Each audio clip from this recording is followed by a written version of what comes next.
वाहिगुरु जी का खालसा, वाहिगुरु जी की फतेह। अनेकों लोग पुण्य करते हैं, तीर्थ यात्रा पर जाते हैं, हवन यज्ञ करते हैं।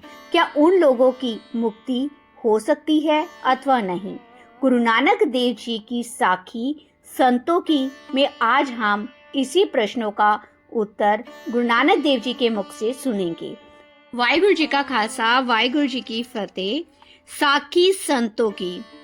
भ्रमण करते करते श्री गुरु नानक देव जी महाराज पूरब देश में पहुंच गए। वहां आपको कुछ महापुरुष मिले। उन्होंने गुरु नानक देव जी को प्रणाम करके फिर कहा, बाबा जी राम राम। गुरु नानक देव जी ने कहा, आओ संतो, सत्य राम बैठो। उन्होंने बैठकर कहा, हम आपके नाम पर बलिहार हैं। उन्होंने कहा, यदि आपकी आज्ञा हो तो हम कुछ प्रार्थना करने आए हैं। हमें एक शंका है। गुरु नानक देव जी ने कहा, महाराज आप निसंकोच जो कहना हो सो कहो। उन्होंने कहा, अनेकों पुण्य करते हैं, अनेक हवन यज्ञ करते हैं तथा अनेकों ही तीर्थ यात्रा भी करते हैं। उनको कौन कौन सा फल होगा? क्या उनकी मुक्ति होगी अथवा नहीं होगी? तब गुरु नानक देव जी ने एक शब्द का उच्चारण किया। राग भैरव महला पहला। जगन होम पुन तप पूजा, देहे दुखी नित दुख सहे। राम नाम बिन मुकत न पावस, मुकत नाम गुरुमुख लहे।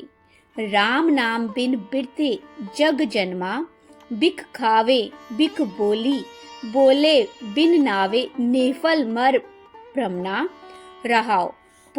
गुरु नानक देव जी कहते हैं, संतो चाहे कोई हवन यज्ञ करे, चाहे तीर्थों पर जाए, योगी सन्यासी चाहे ब्रह्मचारी बने, चाहे नंगा व करवत कराए, चाहे सारी पृथ्वी फिरे, देवी देवताओं का पूजन भी करे, बहुत तपस्या करे, प्रभु का नाम स्मरण के बिना यह जीव मुक्त नहीं होता। मुक्ति तभी होगी जब सतगुरु जी के चरणों का सहारा लेकर शुद्ध मन से राम नाम का स्मरण करे, तब इसका जन्म सुधरता है। नहीं तो वह आवागमन में ही पड़ा रहता है। जन्मेगा फिर मर जाएगा, जन्मेगा फिर मर जाएगा। परमेश्वर के नाम के बिना यह जीव विष खाता है और विष ही पान करता है तथा विष ही बोलता है।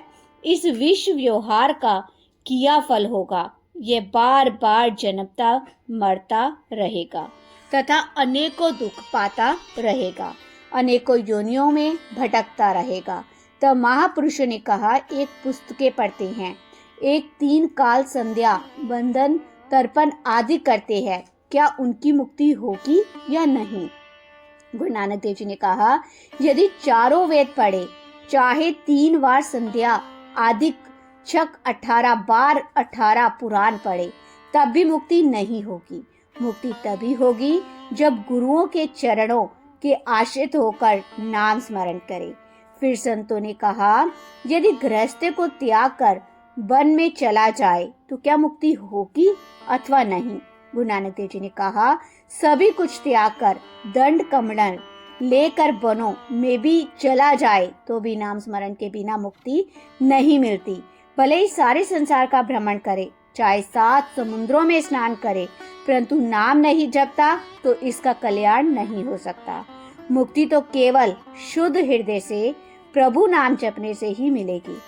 फिर संतों ने कहा, एक जटा जुट बनाकर फिर फिरते हैं, तो एक तन पर भस्म रमा लेते हैं, एक वस्त्र रंगा कर पहनते हैं, एक कान छिदा लेते हैं। तो गुरु नानक देव जी ने कहा, हे संतो, इन आडंबरों में मुक्ति नहीं है। मुक्ति तो सतगुरु की शरण में जाकर नाम स्मरण में है। जब प्राणी अहंकार को त्याग कर परमेश्वर चिंतन करता है, तब इसकी मुक्ति होती है। नगर फिरने से एक मुक्ति नहीं हुआ और ना ही होगा। फिर संतों ने कहा, जो जल थल में रहते हैं उनकी मुक्ति कैसे होती है? तो गुरु नानक देव जी ने कहा, है संतो, जल थल में रहने वालों का भी भरण पोषण करने वाला वे परमात्मा ही है। वह भी सब परमेश्वर को याद करते हैं, तब वह भी मुक्ति को प्राप्त कर लेते हैं। गुरु नानक देव जी ने कहा, हमने तो अपना अनुभव कह दिया, आगे उसकी गति वही जानता है। उसकी गति अपार है, वही परमात्मा अनंत है। उसको क्या स्वीकार है यह तो वही जानता है, वह सर्वशक्तिमान है, जो चाहे कर सकता है, उसको रोकने वाला कोई भी नहीं है। ये सुनाकर वे संत धन्य धन्य हो गए और कहकर गुरु नानक देव जी के चरणों में प्रणाम करने लगे। कहने लगे, ही महाराज, आप तो साक्षात परमात्मा हो, हमें भवजल से पार करो। गुरु नानक देव जी ने कहा, आप एक मन होकर नाम स्मरण करो, तब वह परमेश्वर आपका कल्याण भी करेगा, इसमें कोई संदेह नहीं। तब वह संत गुरु नानक देव जी के शिष्य होकर नाम जपने लगे। फिर गुरु नानक देव जी वहां से आगे चले गए। वाहिगुरु जी का खालसा, वाहिगुरु जी की फतेह।